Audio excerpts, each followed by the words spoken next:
Hi, and welcome to the Gen X Rewind podcast. My name is Evan. And I'm Brady. Hey, Brady, good to see you again. Yeah. It has been a few days since we last chatted, but we got lots to talk about. But I just want to remind everybody for informational purposes, Gen X is people born from 1965 until 1980.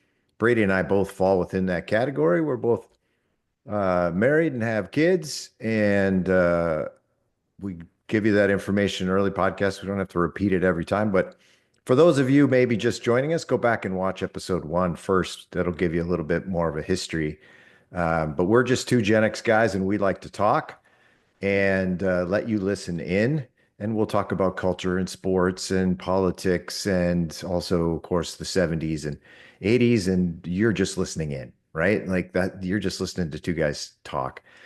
But one ground rule that we do have, right, Brady, That's right. That, is we may bob and weave and we may get into topics where you might be offended, and we're Gen Xers and we don't care. So just shut off your internet and go into your parents' basement. So that's what we have to say to you about that.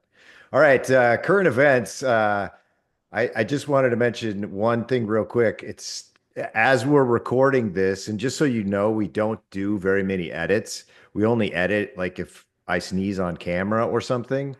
So it's pretty much you're getting it exactly as it happened. And I was just watching the Detroit Lions game, and Lions were behind 35-21, I think was the last I saw on that one, Brady. not So looking good. Not looking good. and it's amazing to me that Buffalo got beat by the Rams because I didn't think the Rams were that good Yeah. and really expected Buffalo to beat the Rams easily, and then they didn't. And so it's interesting to see now they bounce back and are playing well against the Lions. And my Vikings play tomorrow night. I don't understand, though, the NFL. You have a great Detroit Lions team playing a really good Buffalo team, probably the best team in the AFC. I don't buy Kansas City, but that game's not a primetime game. Right. And Yeah. then Pittsburgh and Philadelphia was also on right now. That's not a primetime.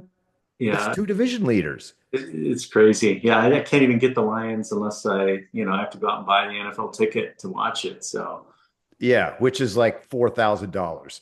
yeah. I It's, have it and it's like it's so overpriced. It's not even funny. I get it for the Vikings games because same with you, you'll get like three a year. And they're not, like we said last time, it's not like it's Kansas City and they're in a prime time game every single week, it seems right. like. They're also playing on Christmas, by the way. Are they? Kansas City is. It's like Yeah. it's unbelievable. Surprise, surprise. Yeah.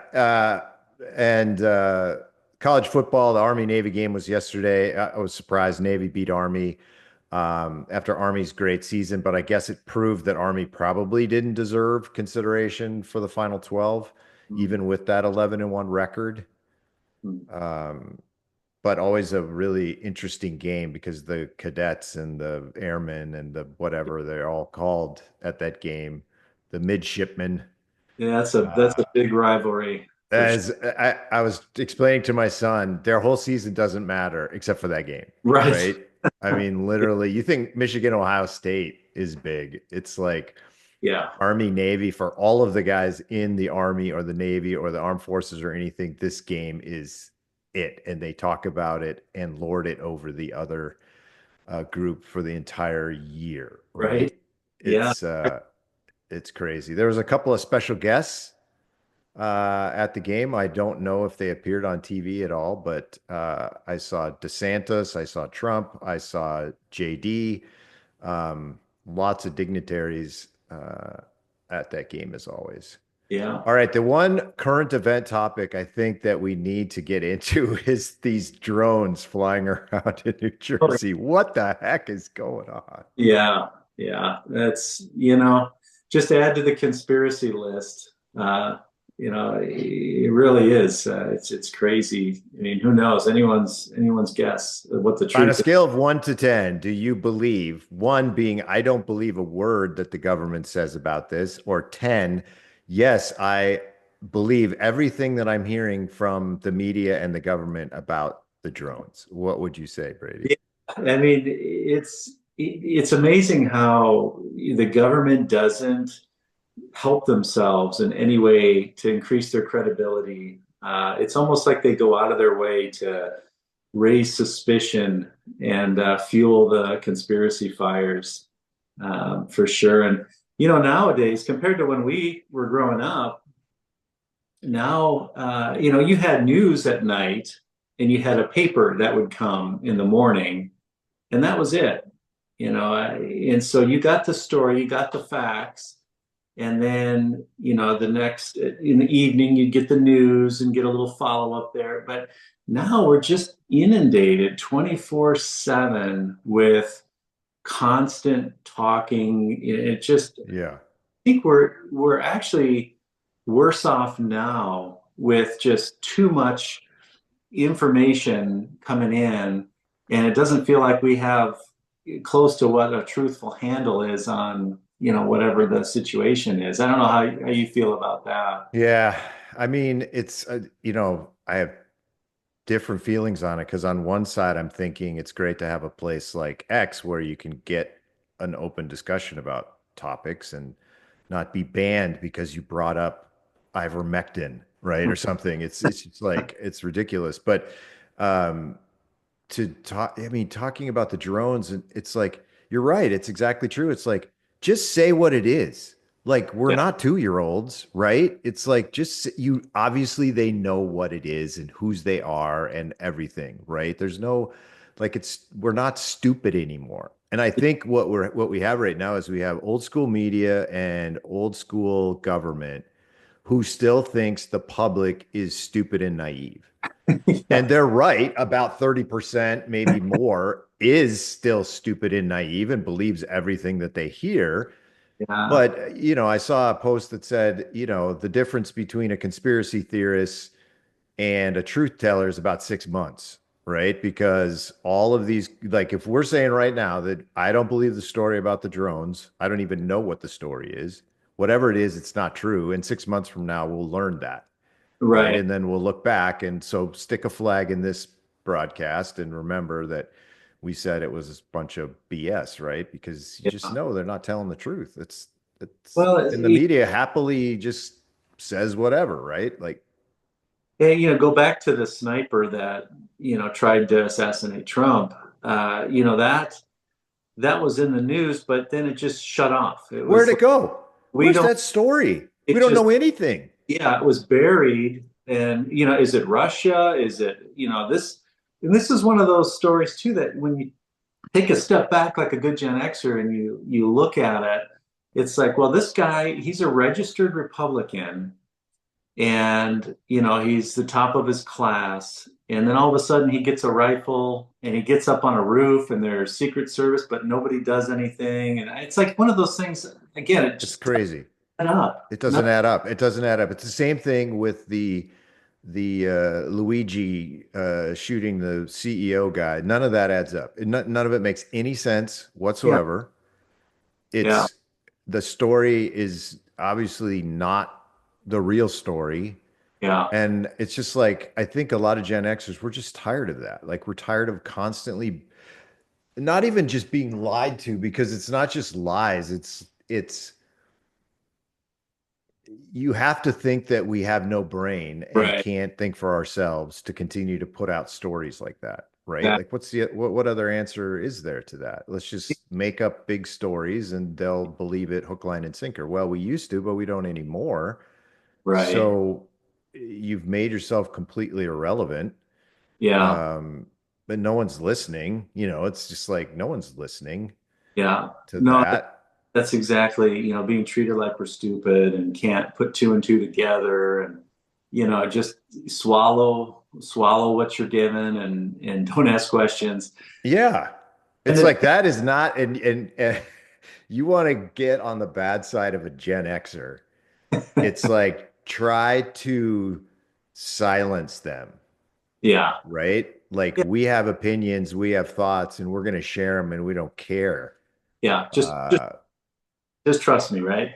Yeah, that doesn't fly with us, right? Nope. Oh, And here's part of the reason why is because we grew up with parents who had that mentality, right? So like if I would come home, I've told this story to my son a number of times. I went to the dentist. I was 16. I drove to the dentist office, which was about halfway across town for some reason.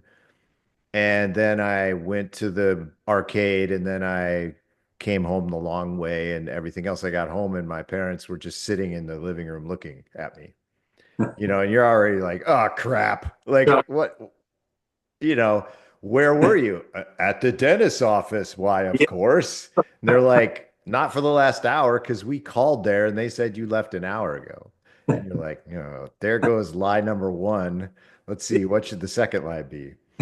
Uh, but my dad never took what I said at face value. And he yeah, always said that. He's like, because I know teenagers, I was a teenager and I know teenagers and they're con artists. That yeah, was what he said. All teenagers are con artists. He didn't say like they just lie. They just say things a certain way, right. right? To You, manipulate you're, your emotions about a topic or whatever, right? Just to get away with stuff. you're guilty till And proven innocent, right? yeah, yeah, and so my dad was always skeptical of anything that I said, right? Not Yeah, in, and I don't mean that in a bad way, right? It was he was smart, right? Like ultimately he was smart and he called me for my crap. right. And we live in a world today where nobody gets called on their crap. No, And that's the problem. Like if I was to identify anything, it's like idiots, dumb people don't get called on their crap anymore because we're too busy being sensitive. In the Gen X world, you got called on it when you said something stupid, yeah. right? One thing I was going to ask you is, I had a memory going back to when I was a kid. I was with my dad, and I remember making a comment. I saw somebody smoking. I was probably, I don't know, 11 or 12 years old. And I said, I wonder what that's like. I wonder what that's like smoking a cigarette. And my dad said, he said, well, I can, I can buy a pack if you want to smoke, but you got to smoke the whole pack. Yeah. Like Basically, good luck with that. yeah, and that feeds into listening to what's being said, taking a step back and going, no, that's probably going to end with me getting sick, or there's something Yeah. there that's bad. I'll pass. Um, but that's just not a technique you would ever use. With our kids, we'd never buy a pack of That's cigarettes. called, yeah, that's called calling your bluff, is what parents did, right? They always called your bluff. And now we don't call the bluff anymore. And it's like we don't hold people accountable for saying stupid things, and we don't call people's bluffs very often. Yeah, And let me tell you, those two things were really good parenting techniques when I was a kid, right. right? And we need to bring them back because calling your kids bluff is a good thing, Yeah, right? Now, not if it's like threatening suicide, right? Obviously, there's limits here, but right. it's like if, just like you said, that would have been a great lesson. Uh, Here's a pack of cigarettes, smoke them all and tell me how much you like them. right. As your, new guy in the corner puking his guts out, like from Tommy Boy, right? He's just like, whoa. It's like that's what would have happened. I have tried to destigmatize things like that with my son, right? Like not prohibit it or ban it per se, but to destigmatize it by talking about it in a different way. Same with alcohol, right? Like he was in Germany recently and had some beer while I was in Germany. That's the drinking age is like 6 in Germany. Yeah, And he said, it was okay. He liked the non-alcoholic better. So there you go, right? But now it's destigmatized. It's not like, ooh, I wonder what it would be like to drink a lot of beer. It's right. like, Right. And it, it's so glamorized in our society that yeah, you tell it's them, not very glamorous. yeah, they think you're basically just withholding, just a wonderful, wonderful thing. Yeah. Because That you see on TV commercials, it's all pretty young, athletic people drinking beers at a bar, having fun. right. Well, when you really go to a bar, it's a bunch of middle-aged fat people, who are can barely sit on a bar stool in a dark, dingy bar. This is the real world, right? Right, right. But that doesn't sell quite as much having the No, it does. Maybe it would sell Bud Light, but I don't know. But that's like, and it's like these are the false bill of goods that people are given, right? That this is what your life would be like if you drank a lot of beer. It's yeah, the same as like, I'm sure if it was depicted in a movie, like a nude beach would be all Bo Dereks. You're gonna yeah, have to Google that one if you're younger than 50. That's not what nude beaches are 60-year-old fat people, right? Like this is not the real world, right? right. And I think giving kids a little bit of skepticism and doing a few of those things helps prepare them for like the reality, of the world. Yeah. I don't know. I guess we'll see, right? We'll see. Like, We'll see. I think our techniques, the Gen X techniques, has created, our parenting techniques has actually produced yeah, a lot of the softness in these yeah, generations, and so there's some fault on our end that certainly that goes into it. But yeah, it's interesting. Like we talked about last time, you're kind of a product of your history and your culture, and like you mentioned, the difficulties that you face and having to persevere yeah. forges your generation quite a bit. It's interesting, and I was thinking too, like one of my favorite TV shows, probably with a lot of Gen Xers, is Sopranos. And there's a debate at the end of the show between Dr. Melfi, his psychiatrist, and then her psychiatrist, talking about whether she's actually helping Tony Soprano become a better narcissistic sociopath by letting him practice talking about the bad stuff that he does in a reasonable way. It helps him to be a better criminal because now he's lying to a psychiatrist to get her to believe him, which makes him a better criminal because he's better at lying and deceiving people. So, is she actually helping him practice being a better criminal? Is what the debate comes down to, right? Yeah, And some might say, well, it's like if you're calling the bluff on your kids and questioning everything they say, aren't you actually teaching them to get better at it? Right? So that they don't get caught. And there might be some truth to that, right? But it also makes them think twice about making up a stupid lie. yeah, You know what I mean? It like I can't get away with that because my dad will sniff that one out right. instantly. So Yeah, maybe the better thing to do would be to just tell him the truth, you yeah, know? yeah, I don't know. I think it's a better way. I think Gen Xers behavior is as a whole is better than generations that came after us. And yeah, I don't and I judge that by toughness, no nonsense. To me, that's better, yeah, right? yeah. Being a critical thinker and independent. Yeah, ultimately, right? Yeah, I think the older generations are just hardwired with that in. And, going back to, when we were kids even, I had a paper route. Yeah. I, at a young age, I was, 11, 12, 13 years old. And, the neat thing about that was one, you had a responsibility. Everybody was counting on you to deliver the papers. You had to collect. So you had to interact. You had to talk Yeah. face. You had Yeah. to look people in the To eyes. adults. To adults, you'd collect the money. And then once a month, you had a guy who came to your house and he was collecting the money that you owed the paper, and you got to keep, the rest of Right. it profit that you got to keep. Yep. But had that, you wouldn't think it's a ton of pressure, but for a kid, you gotta meet that requirement. You can't go out and blow the money no matter Yeah. what you want to spy. you've gotta be out there, rain, sunshine, snow, you've got to deliver those papers. And I think, that having that type of experience was crucial. I think if you put a smartphone in my hand and I just kind of, played on my smartphone, and I think that you're going to lose some Yeah. that of communicating with people, and for sure. I definitely agree. And in fact, Jonah and I, that's my son, we just watched a episode of Leave It to Beaver, yeah, where they had a paper route.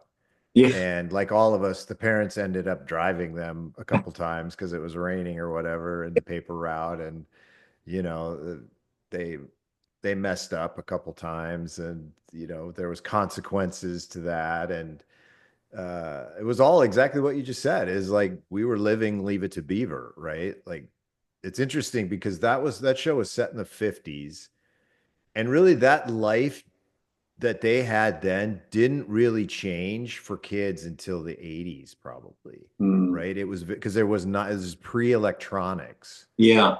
Right. so and that sort of simplicity of life, playing touch football with your friends in the front yard, Yeah. didn't convert to playing video games with your friends. That transition didn't really happen until the 80s. And so the 50s, 60s, 70s were somewhat similar in Mm. terms of, you rode your bike everywhere, you had a paper delivery job.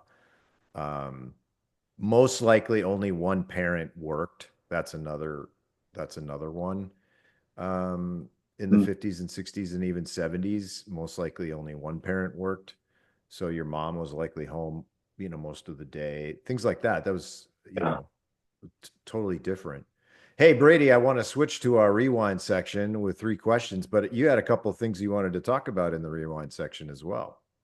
Yeah, I was just kind of minding my own business, and As we do. you're right, right. In the kind of an article popped up about Gen Zers, and it was, 10 things Gen Zers wish Gen X and millennials coworkers would stop doing.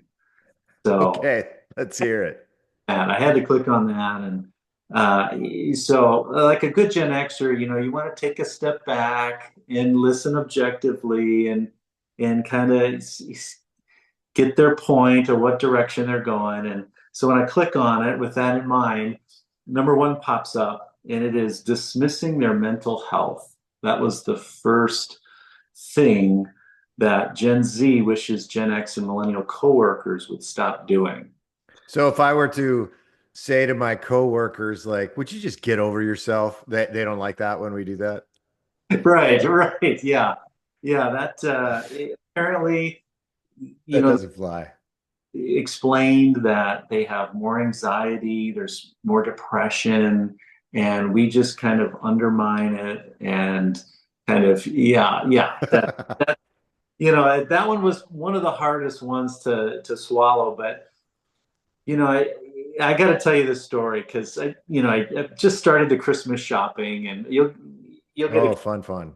yeah, you'll get a kick out of this one because this podcast, it does make you kind of see people. Aware.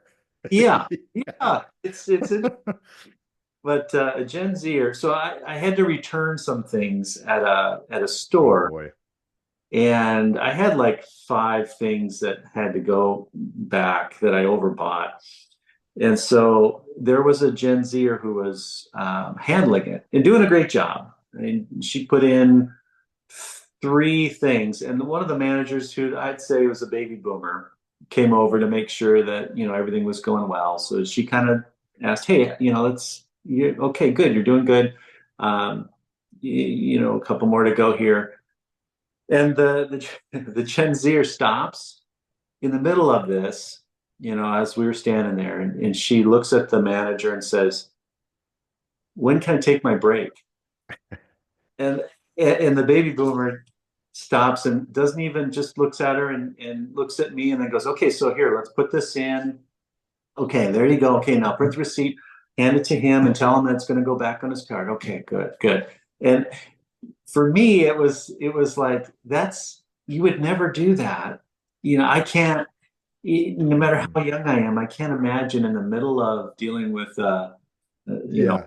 elderly person like myself, that you would stop and basically just say, "Hey, when can I take my break?" Like in the middle of this. It just struck me as is bizarre, and I could tell the manager was like, "Oh, you didn't just say that. We're going to pretend you didn't Yeah. say Yeah. Yeah. that." But I think they want, instead of like, they don't react well to a boss, they want a parent, yeah, right? Who coddles them, I think yeah, is the difference in the workplace, right? Like, oh, my feelings matter so much. it's And yeah, yeah.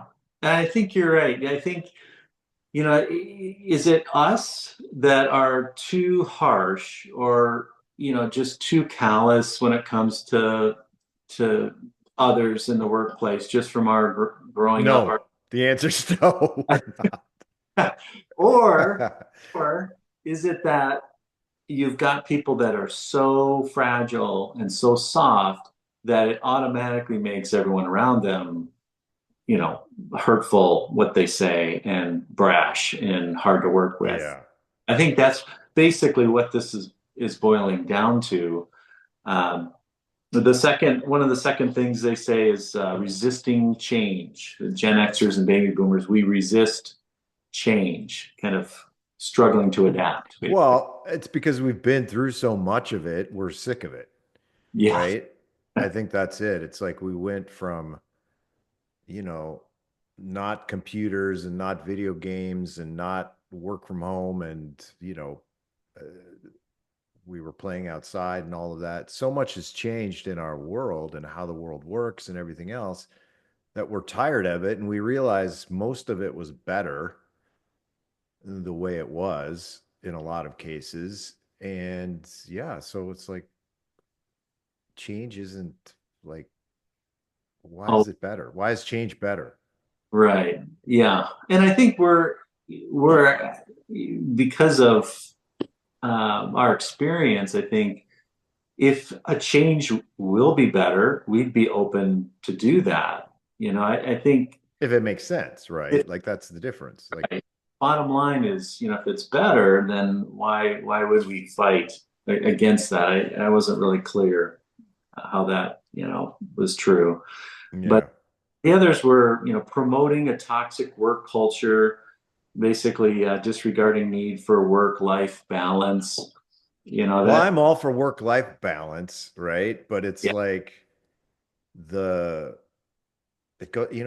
I just feel like the younger generation, they want to be coddled so much that yeah, they can't. It's because they haven't faced a lot of real difficulties. And somebody made a great case about this particular one, Brady, which was if you never have any trials, like real trials or difficulties, then you start to manufacture them and then react to that.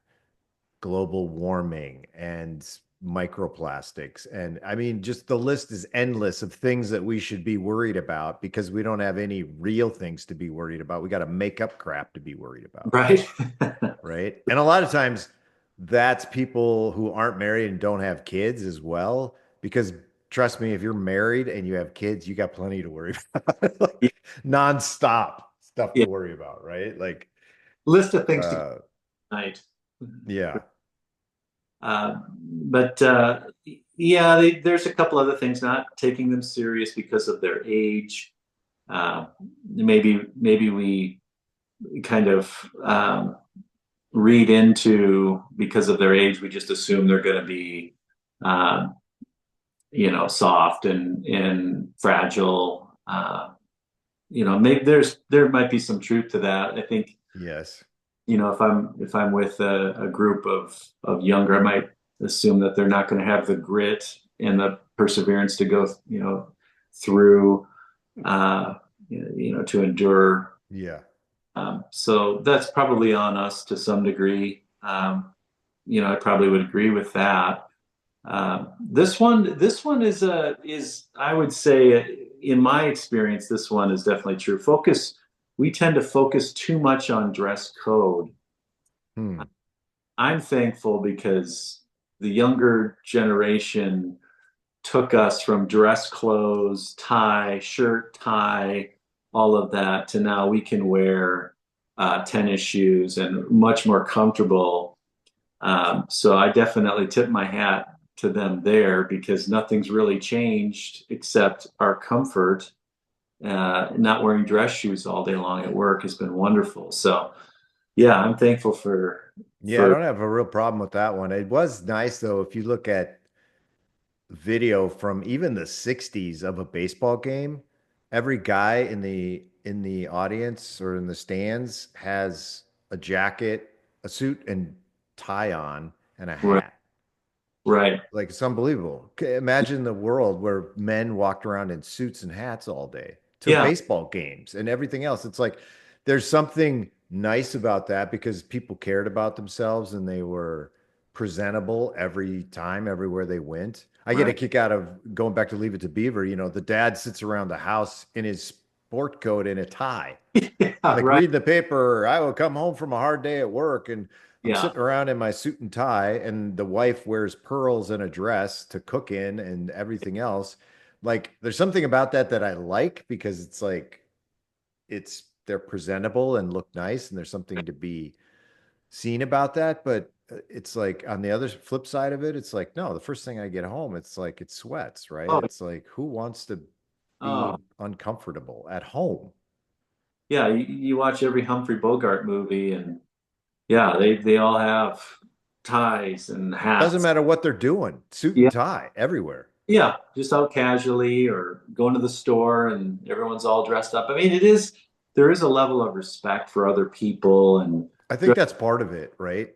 yeah, And you know, I was laughing too. It's just like how you want to present yourself. It's like I got a kick out of people who show up at work, even if it's a Zoom meeting and they're wearing a the kind of a frazzled t-shirt or something, yeah. right? It's like, come on, put a collared shirt on or some. I mean, I don't care like if you have sweats on. It's like, but you know, this isn't, I don't know. That's just me. I'd like a little bit more formality. I had to get a kick out of, I don't know if you saw it, but there was I think it was Serena Williams and President Trump hitting tennis balls back and forth on a tennis court. This is a Oh, couple of weeks ago. really? This is one of the craziest things I've ever seen. I don't know why it didn't get more press. So he's out there. He's hammering. The guy's 78 years old. He's hammering tennis balls. He's wearing a suit and a tie. Oh my goodness. And Serena's wearing tennis gear, right? And he took his shoes off, his dress shoes off, because on the court he would have scuffed up the court or whatever. So he's Oh, like in his socks, but a oh suit and tie, and he's hammering yeah, shots get to Serena Williams on a tennis court. It's just like, but that's the age difference, right? Like where you wouldn't dream of putting on sweats and a t-shirt for right. that from someone from that generation Yeah. I would never do that, right? Yeah, I think you're right that you can swing things too far to where, there's being more comfortable, but then there's also not dressing up for the Yeah, occasion being a where, slob, yeah, right? going to a really nice restaurant and you look like just came from the gym. Yeah, no thanks. To me is now we're back to stepping on other people's feet and kind of Yeah. not being narcissistic.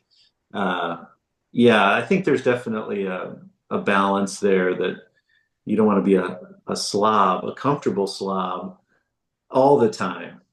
Uh, but yeah, at the same time, I don't think I'd want to go back to the No. 40 where you're, like Humphrey Bogart and wearing I'd like to visit. I'd like to yeah, visit, yeah, maybe we right? Get could, that time machine. yeah. Yeah, that would be fun. And the innocence of that time when you watch Andy Griffith and you just see how slow it seems like the world is just moving at such a slower Slow pace. pace, yeah. That seems just so refreshing when you see that. Well, and like you said earlier, like we are bombarded by news like all day long, Yeah, right? It's at our fingertips all day long. It's very hard to get away from it. And it's really fun to like living in Arizona to take a trip up to Flagstaff or something and not look at the phone and listen to the radio or watch TV or anything for an entire day. Yeah. And you're like, wow, the weight of the world has been lifted off my shoulders for a day, right? Because I don't have to listen to all this crap because the news is always Yeah. bad. But back when we were kids, as a kid, you didn't watch the news at all or very little, right? Right. And you got it. The only time to see the news was at 5 and 5:30 or whatever. And then, yeah, if there was a newspaper, but I just got the sports section or the funnies, as we called it, right? Like that's you as a kid, you weren't constantly hammered with news. Right. Right. It did seem like, and I know they say, well, Walter Cronkite was very outspoken about the Vietnam War, but it seemed like you were given the information. Nobody's trying to steer you politically, or Not it's overtly like it is now, right? Like, right. Right. Now you could get two completely different stories about the same thing based on which media. oh yeah, and it's been proven true. Like, look at have you ever seen those headline comparisons? Yeah. Right? Like one of the most stark ones, I think it was MSNBC or it was CNN when Trump and the assassination attempt, their first headline was Secret Service helps Trump up after fall at rally. Huh. So they implied that he fell and because he's so old and he needed help to get up, Yeah. right? I Yeah. think you're talking about the wrong candidate there. I'm pretty sure it's Biden who was falling down, walking upstairs or across the yard. But Yeah. it's just like that level of gaslighting on something that you saw with your own eyes, Right. and then to be told like that you could get away with that. And I've seen a couple other things that are amazing on X lately where somebody says, I, you know, what's wrong with the president pardoning people? Every president does it. And then you go, you do the rewinds to a post that they made 4 years ago when Trump was leaving office or whatever. The president's rights to uh, pardon people should no longer, we can't have that anymore. That's just too, leads to too much corruption. And they put those posts right just to juxtaposition to each other and like, hey, was this you too? Yeah. He's just gaslighting. Whatever the daily talking points are, there you go, right? Well, and I remember when you told me that, I think it was his first term, Trump's first term, where every single section was an anti-Trump article. The front page, it was an anti-Trump. Then you go to Right. Monday. It didn't matter. Yeah, Travel section, sports section, right? Like Trump invades Army Navy game, it's like politicizes this. It's like, yeah, come on. And the thing is, here's what happens. The Walter Cronkites of the world and the news media back in the 70s, 60s and 70s, and even in the 80s, they had an agenda, but they realized they had to be subtle, right. right? They had to do it subtly. They lost all the ability to be subtle somewhere 20 years ago or whatever, and now it's just in your face. Here's what we want you to believe and here's what we want you to think, and Yeah, if you don't think and believe this, we'll debank you and deplatform you and block you and ban you from social media, right? Like, can't have anybody thinking differently than me, no, right? Like, yeah, and the not to go too much into politics, but as a Gen X thinker, you take a step back, and that's kind of one of my pet peeves is how people have a political party that they are with, and they put that above the country. It's like their team, yeah. and no matter what your team says, does, or what their plans are, that's my team, and I'm with them no matter what. And instead of taking a step back and looking at, okay, whose policies are going to change our country and even the world for the better. It's more about, hey, this is my team, so I'm going with them. And I think the difference, it was refreshing to see America come together and with the popular vote and electoral college and basically say, okay, you've had your chance to explain how you're going to change all these problem areas that we have as the border, our financial situation, the cost of everything. What's your plan? How are you going to turn this around? And on one side, you had someone when you're listening to them, and they're offering nothing. I mean, there's Yeah, no nothing. No solution, plan. not even really even admitting there's a That it problem. is a problem, right? And that the average person looks at that and goes, "That's not right." And Yeah, I've said it before too. It's like if my football team or whatever team that I support, if I found out they'd been cheating, it's tainted. I don't want it, right? I right, would speak out against it. I would say, I don't like winning that way. I don't want to win if I have to cheat. I'm right. just amazed that so many people are happy and rationalize cheating to win, regardless of what it is, right? It It- doesn't matter. You're playing Scrabble or your football team or it's politics. It's right, like right. to how does that not affect you that you cheated to win, right? Yeah, Um, I think I just never understood that. And people would say, well, if it was your team, you'd think differently. No, I wouldn't. That's the difference between me and you. I would hate it as well, and it would be tainted, right. right? And if this other side, for me, this other side has all the same policies as the other one, and the other one is basically just shrugging. If you flipped Yeah. completely, I would be with them over there. Yeah, right. It I, doesn't that doesn't matter so much. It's more about the in practice. I think Gen Xers are pragmatists, right? We want something that works and makes sense and it's reasonable and that it doesn't cost too much, yeah, right? Like this is how we see the world, right? Those principles, whether we're buying a car or something at the grocery store or voting for a politician, it's running through that interpreter in our Gen X brain, right? it's just interesting. You've got a sizable part of the population that is is not thinking about policies or fixing problems. It's just doubling down with their team, and I think that's dangerous. Because now It is.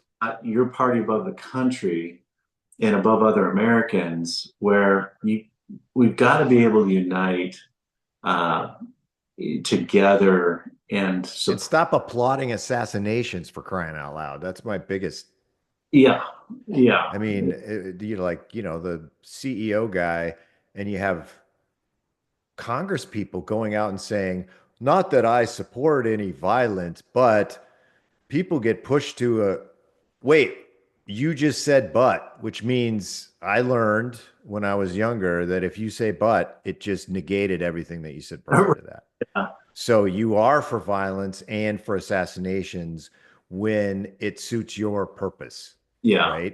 It Oh, supports your ideas or something, then you're all for it. This is what you're saying when you say but, when you say yeah. those things. Hey, And Brady, I got three questions for you. okay, let's hear them.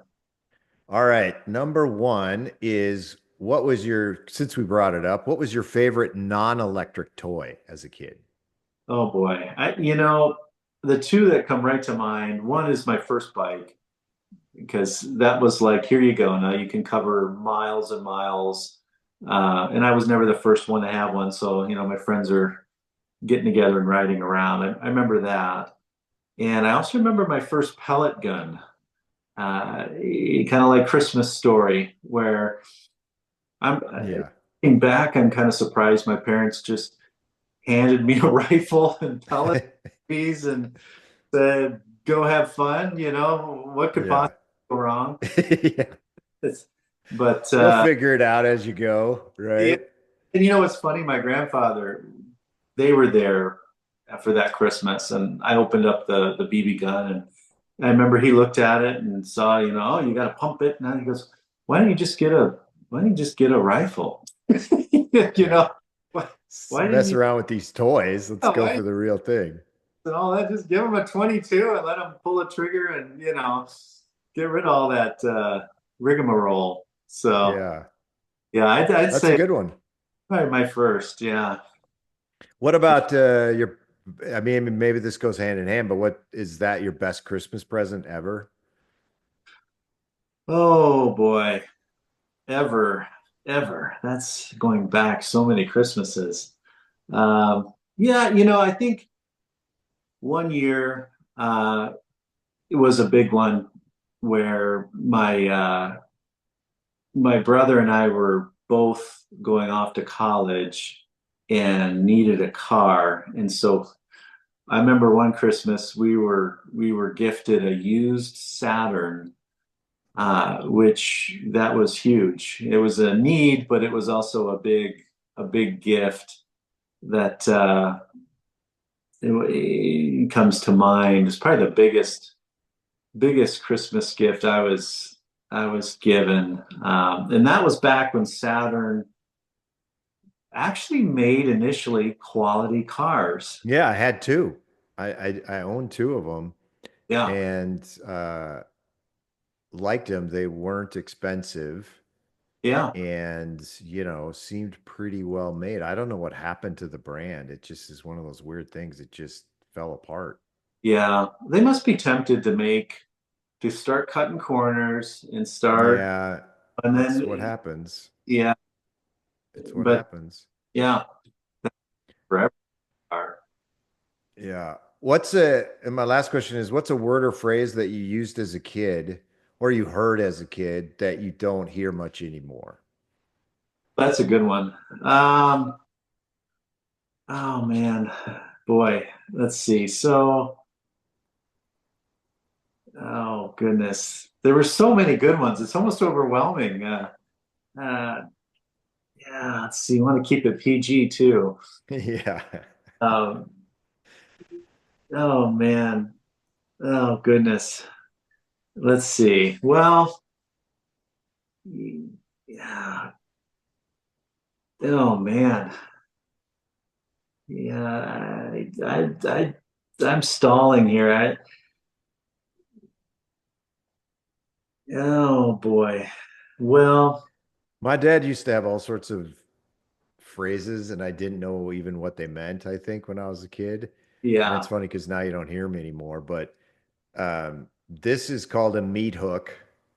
Your hand is a meat hook. You Yeah. don't hear that much anymore, right? Like Yeah. people calling That, hands meat hooks. that's true. I do remember what's awful. My grandfather had lots of sayings, and I would just adopt them. And I remember during school, show and tell, when you get up in front of the class and you tell the class what you did the weekend. And I remember describing something, and we were running, and I said we were running like the Dickens, and Yeah. the teacher said, "Excuse me, we don't say that." And I turned Is like, there some meaning that I don't know about it? Is it "What?" slavery? Is there some slavery reference? And I never did really figure out what that refers to. If there's like a Charles Dickens, I uh, don't know. There uh, was lots of phrases like that. Like I had another version of eeny, meeny, miny, mo that I can't say. But like as a kid, you say things and you don't know what they mean, right, right, right? Like you don't, you're just saying it, and then you're shocked when some parent freaks out, and you're like, "What did I just say?" Right? yeah, Like I yeah, don't know what I just said. Like I just say stuff. Like kids, you just yeah, say stuff. You don't know what it means. It's all yeah, these adult words. You have no idea what they mean. And little kids swear. They don't know what the swear word means, right? right, right. That's a good one for people to post too, if they Yeah, if you've got one, tell us about it, think right? that yeah, that they remember that maybe they don't even know, or maybe if they can explain what we don't know. But yeah, another one was don't take any wooden nickels. Oh yeah, my dad used that one. Don't Yeah, take any wooden nickels. And yeah. I finally at some point I had no idea what it meant. And then I asked him, I'm like, okay, I don't have any idea what does that mean? And he said that the coins during World War II, because they needed the metal, like whether that's true or not, that could have been a propaganda thing, but Huh. they made coins out of wood. Huh. And so, but then after the war, they reverted and then they just said, okay, now you have to turn in all your wooden ones because as of this date, they're no longer have value. And you have to Uh, go back to the regular ones. So then the saying was, don't take any wooden nickels. That probably came about 1945 or 46 after the war.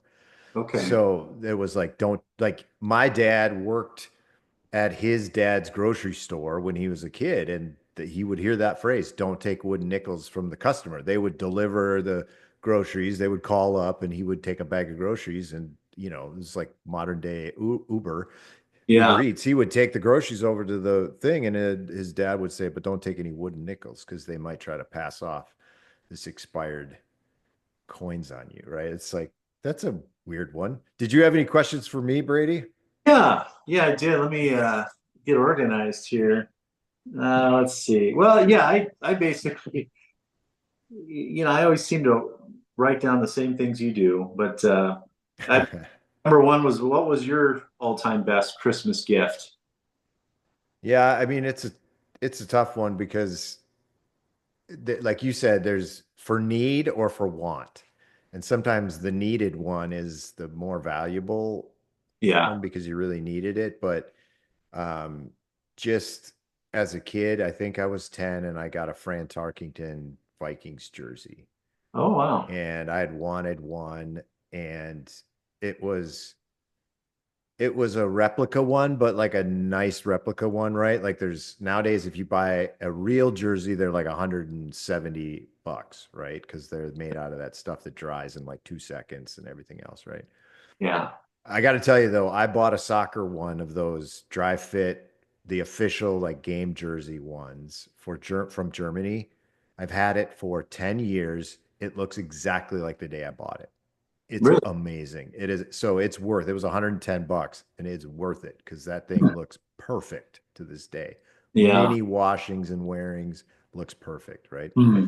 But anyway, that France Tarkington jersey was a replica, but it looked real and it was awesome. And I slept in it and, wore it to school every day for a month, probably. So Yeah. it's like, yeah, I loved it. Good memory. Yeah. On the flip side, you always have that relative that sends the dark socks or the Yeah. what was your worst yeah, one usually most Well, this is a weird one, but this is what happens to kids. So I asked for a Walkman, right? And this is when we were getting, this was probably whenever they came out, right? The 80s, I think, early 80s, maybe. I don't remember the first thing, but I asked for a Walkman. So did I get a Sony Walkman for Christmas that year? No, I got a Sears Oh no. knockoff one that weighed about 10 pounds. Um, and it was great because it was something that I didn't have. So now I had a portable tape thing that I could listen to with headphones, but Yeah. it wasn't a Walkman. And I think Walkman were probably what, 35 or $40, something like that back in the day. And this one was probably 20, $25, right? So, but your Yeah. parents don't know the difference between, right? Yeah. They think, well, it's the same. It's and like, you learn that with your kids now. It's like it's not the same. Like, get this pair of jeans. Yeah. No, dude, I wouldn't be caught dead with those. No stupid kid wears those. Like, I'd get laughed out of school. I'd get beaten up every day if I. It's That's such an exaggeration. No one would even notice, right? Right. Like you think they notice. And here's what happens is like one kid said, "Oh, nice jeans." They don't even mean anything by it, but that kid, he'd never wear them again and he'd burn them when he got home, right? Because he can't take the heat, right? From something. Yeah. I get a kick out of that. But anyway, that was it. Yeah. Then finally, do you have a favorite Christmas family tradition that you would do most years?